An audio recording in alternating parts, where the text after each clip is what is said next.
नमस्कार। नेशनल हल्ला बोल चैनल पर आपका बहुत बहुत स्वागत है। आप ये बताइए कि आज जो स्थिति बनी हुई है हमारे राष्ट्र में, हमारे देश में, युवाओं को लेकर, रोजगार को लेकर, शिक्षा को लेकर, तो इस पे अपना परिचय देते हुए आप अपनी बात को रखें कि नहीं, इसमें क्या होना चाहिए और वो नीति जिससे सीधा युवाओं के भविष्य पर असर पड़ रहा है, ये नहीं होना चाहिए।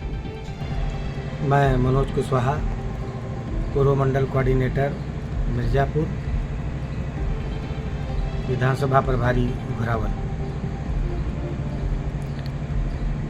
देखिए, जो इस देश की इस समय वर्तमान स्थिति है, युवाओं को लेके बहुत चिंतनीय है। चूँकि जो सरकार की पॉलिसी है वो युवाओं को दिग्भ्रमित कर रही है। अभी आप जैसे शिक्षा को देख लीजिए, तो वर्तमान जो सरकार है वो शिक्षा पर फोकस कम है उसका। अब आप कक्षा 8 तक नौजवानों को, बच्चों को पास ही करना है, ये अनिवार्यता आपको, आप समझिए। आप जब उन बच्चों को, जब छोटे बच्चों को ये पता चल जाएगा कि हमको पास ही होना है, फेल होना ही नहीं है, तो पढ़ेंगे क्यों? कोई भी पढ़ेगा क्यों? और अभी छोटे छोटे जो विद्यालय हैं, जो नर्सरी के विद्यालय हैं, सरकार उनको विलय करने जा रही है, कम करने जा रही है, बंद करने जा रही है। जहाँ 10-15 बच्चे हैं, 20 बच्चे हैं, सभी विद्यालयों को बंद करना चाहती है। तो जब सरकार उन विद्यालयों को बंद करने का मतलब क्या है, क्या संदेश देना चाहती है? शिक्षा का दोहरीकरण। शिक्षा में क्या आपको ऐसा लगता है कि ये अगर विद्यालय बंद होंगे तो जो कॉन्वेंट स्कूल हैं, जो बड़े बड़े उद्योगपति हैं, वो हावी होंगे इस पे, शिक्षा पे? बिल्कुल, और इसका व्यापारीकरण होगा, क्या लगता है? व्यापारीकरण की नीति ही है। तो स्कूलों को बंद करना है और एक तरफ आप रोजगार दिखाना चाहते हैं, दूसरी तरफ आप स्कूल बंद कर रहे हैं। स्कूलों को बंद करने की योजना बना रहे हैं, स्कूलों को विलय करने की योजना बना रहे हैं। तो जो स्कूल, मान लीजिए जिस गांव में कम बच्चे हैं और स्कूल बंद होगा, तो उस गांव के विद्यालय की उस बच्चों को दूसरे विद्यालय में, यानी दूसरे गांव के विद्यालय में जाना पड़ेगा। तो दूरी बढ़ेगी, किसी गांव की 4 किलोमीटर बढ़ जाएगी, किसी गांव की 6 किलोमीटर बढ़ जाएगी। तमाम असुविधाएं, तो तमाम असुविधाएं होंगी कि नहीं होंगी? जैसे सुरक्षा से लेकर के बच्चियों को परेशानी होगी, जो ऐसे बच्चियाँ आएंगी जाएंगी तो परेशानी होगी, असुविधाएं होंगी। तो सरकार की जो कुछ नीतियाँ हैं वो गड़बड़ा। और दूसरी नीति ये है कि आप शिक्षा के साथ साथ रोजगार की भी व्यवस्था करें। जो पढ़ाई है उसको रोजगार के स्तर पर पढ़ाया जाए। आपको प्रौद्योगिक शिक्षा भी मिलनी चाहिए, औद्योगिक शिक्षा भी मिलनी चाहिए। भाई, आप एक ही क्षेत्र में किसी को रोजगार नहीं दे सकते हैं, इसलिए आपको औद्योगिक शिक्षा देनी पड़ेगी। बच्चों को छोटे से ही रोजगार के लिए आपको उस ढंग की शिक्षा व्यवस्था करनी पड़ेगी, जिससे बच्चों को शिक्षा के बाद रोजगार मिल सके। इतनी बेरोजगारी बढ़ गई है। आप सरकार कह रही है कि हमने इतने हजार युवाओं को रोजगार दिया हुआ है, लगातार कहती आ रही है। नहीं, आप दूर मत जाइए। सरकार ने बहुत कुछ कहा, आप ज़मीन पर उतरिए और अपने अगल बगल देख लीजिए कि कितने रोजगार हैं और कितने बेरोजगार हैं। आप जहाँ रहते हैं, आप उसके अगल बगल आकलन करिए कि कितने लोगों को रोजगार मिला है। हम जहाँ रहते हैं, हमारे अगल बगल कितने लोगों को रोजगार मिला है। रोजगार का आकलन अपने से हो जाएगा। सरकार की पॉलिसी का आकलन खुद ब खुद हो जाएगा कि कितने लोगों को रोजगार मिला है। क्या लगता है आपको, इसमें सरकार को सोचना चाहिए इस बिंदु पर? सरकार हाई स्कूल के लिए, इंटर के लिए, बीए के, ग्रेजुएशन के लिए, मतलब इस सब के लिए भी अलग अलग रोजगार होने चाहिए? नहीं, यही से देखिए, हमने कहा ना कि औद्योगिक शिक्षा, अगर जैसे शिक्षा में औद्योगिक शिक्षा का भी विकास जोड़ा जाए तो ये छोटे छोटे जो बेरोजगारी की समस्या कुटीर उद्योग के माध्यम से समाप्त की जा सकती है। आप देख लीजिए, लेकिन सरकार की पॉलिसी तो है नहीं। सरकार को तो यह है कि बेरोजगार रहेंगे तो कांवड़ यात्रा करेंगे, धर्म के नाम पर लड़ेंगे, हिंदू मुसलमान करेंगे, सब चीज़ें, धार्मिक उन्माद पैदा हो जाएगा।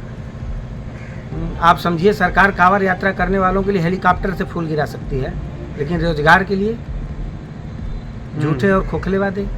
नहीं, बिल्कुल। छात्रों के लिए, जो पढ़ रहे हैं, उनके लिए आज तक क्या किया गया? आप देख लीजिए, यहाँ के जो लोकल प्रतिनिधि हैं, आप बताइए कि यहाँ आप जिस एरिया में रहते हैं, हम कहते हैं दूर मत जाइए, दूर के ढोल हर जगह सुहावने होते हैं। आप जिस एरिया में हैं आप देख लीजिए सरकार की व्यवस्था है, यहाँ डिग्री कॉलेज हों, कितने डिग्री कॉलेज हैं, कितने सरकार के द्वारा बनाए गए इंटर कॉलेज हैं, कितने डिग्री कॉलेज हैं। आप यहीं देख लीजिए, दूर जाएंगे तो दिक्कत होगी। अच्छा, क्या इसमें बदलाव होना चाहिए? सरकार को अपनी नीतियों में बदलाव करना चाहिए इसमें? बिल्कुल नीतियों में बदलाव होना चाहिए, और शिक्षा के क्षेत्र में और रोजगार के क्षेत्र में बिल्कुल बदलाव होना चाहिए। साथ ही साथ शिक्षा के साथ साथ चरित्र का भी निर्माण होना चाहिए। बेरोजगारी ही नौजवानों को चरित्र को और दीर्घभ्रमित कर दे रही है। ये जो इतनी घटनाएं हो रही हैं और इतनी जो अपराध बढ़ रहे हैं, जीरो टैलेंट जो सरकार की नीति है, ये बिल्कुल फेल है। इसको तो आप ज़बरदस्ती कोई घटना हो जाए, आप FIR ना करें तो घटना हुई ही नहीं है कागज़ में। इसका कोई मतलब थोड़ी नहीं हुआ कि आप देख लीजिए अभी दलितों के साथ कितना क्या हो रहा है। एक बार की घटना नहीं है, कई बार इस तरह की घटना हो गई। अभी हाल ही में शक्तिनगर 1 हफ्ता पहले हुआ था, अभी 4-5 महीने पहले हुआ था घोरावल विधानसभा में। तो जो बेरोजगारी बढ़ेगी, जो लोग घर में बैठेंगे, गांव में इधर उधर घूमेंगे, तो उल्टा सीधा काम तो करेंगे ही। आप किसी को रोकने के लिए देखिए, किसी के जेब में 500 रुपया रहेगा तो चोरी नहीं करेगा। पैसा नहीं है तो पैसा के लिए कुछ न कुछ तो करेगा ही। तो आपको रोज़गार लाना पड़ेगा, बेरोजगारी समाप्त करनी पड़ेगी। क्या लगता है आपको कि आज के युवा जो पठन पाठन में सक्रिय हैं, जो पढ़ रहे हैं अभी, वो जो नशा के तरफ या गलत रास्ते पर बहक जा रहे हैं, इसके पीछे सबसे बड़ा क्या कारण हो सकता है? इसके पीछे का सीधा कारण है बेरोजगारी। बेरोजगारी आप देख लीजिए, जितने लोग रोजगार में लिप्त हैं वो ऐसा कुछ नहीं कर पाते। उनके पास समय नहीं है, अपने काम से फुर्सत नहीं है। करता आदमी पैसे के लिए ही है, और जब उसको पैसा मिलता रहेगा तो कोई गलत काम नहीं करेगा। अच्छा, इसके लिए जनप्रतिनिधि, आपके क्षेत्र से जो जनप्रतिनिधि वगैरह हैं, इनका क्या रोल रहता है और क्या होना चाहिए आपकी नज़रों में ये चीज़? भाई, जनप्रतिनिधियों की क्या कहेंगे। जनप्रतिनिधि तो कहीं युवाओं को आगे लाते ही नहीं हैं।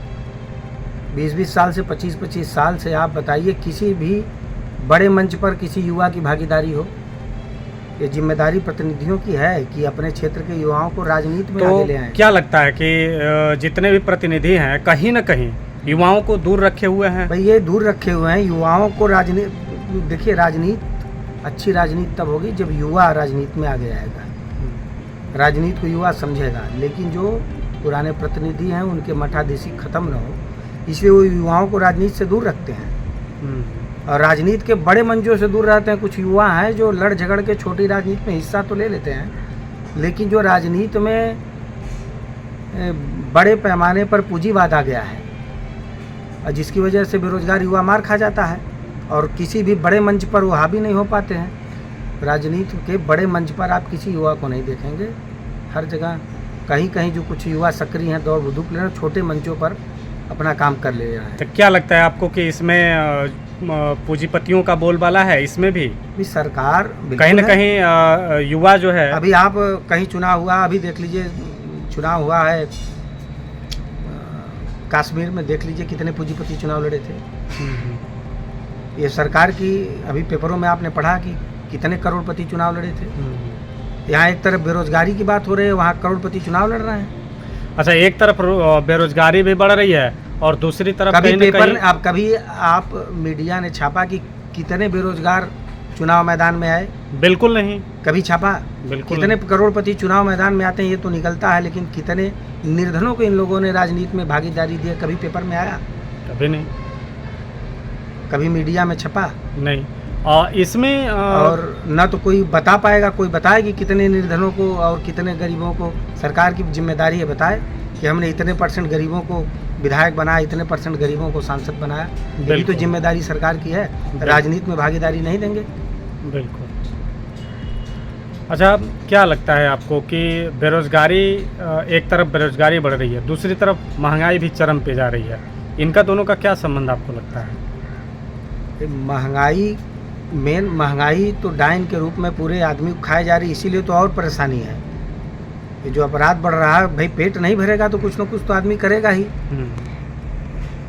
अब एक तो शिक्षा का अभाव है, ऊपर से बेरोजगारी है, जेब में पैसे नहीं तो अपराध बढ़ेगा ही। सरकार के पास अच्छी व्यवस्था नहीं है, ग्राउंड नहीं है, खेल कूद की व्यवस्था नहीं है। आप देख लीजिए, दूर जंगली इलाका है, यहाँ देख लीजिए ना तो बढ़िया स्टेडियम है, ना खेल कूद का मैदान है, राजनीति तुष्टीकरण का शिकार है। अच्छा, आखिरी दौर में आपसे ये हम जानना चाहेंगे कि आप जो यहाँ की युवा हैं, आपके क्षेत्र के जो युवा हैं, विधानसभा घोरावल कर्मा से रिलेटिव जो युवा हैं, क्या लगता है आपको इसमें जो है कि युवाओं को क्या करना चाहिए, किस क्षेत्र में आना चाहिए? देखिए हम ये नहीं कहते हैं कि किस क्षेत्र में आना चाहिए, उनको हर क्षेत्र में जाना चाहिए।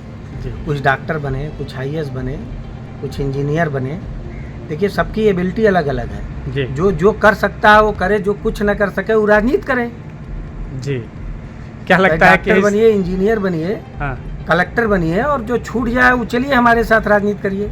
हाँ, क्या लगता है आपको कि सरकार की नीतियों की वजह से जो युवा गुमराह हैं उन्हें किस तरफ जाना चाहिए, उनको क्या किस चीज़ की आवश्यकता है? एक गुमराह का मतलब क्या, हर युवा अपने लिए फाउंडेशन खोज रहा है, कहीं खड़ा होने के लिए सोच रहा है, किस बेस पर खड़ा हो। शिक्षा के नाम पर नौकरी मिले, नौकरी नहीं मिले, रोजगार मिले।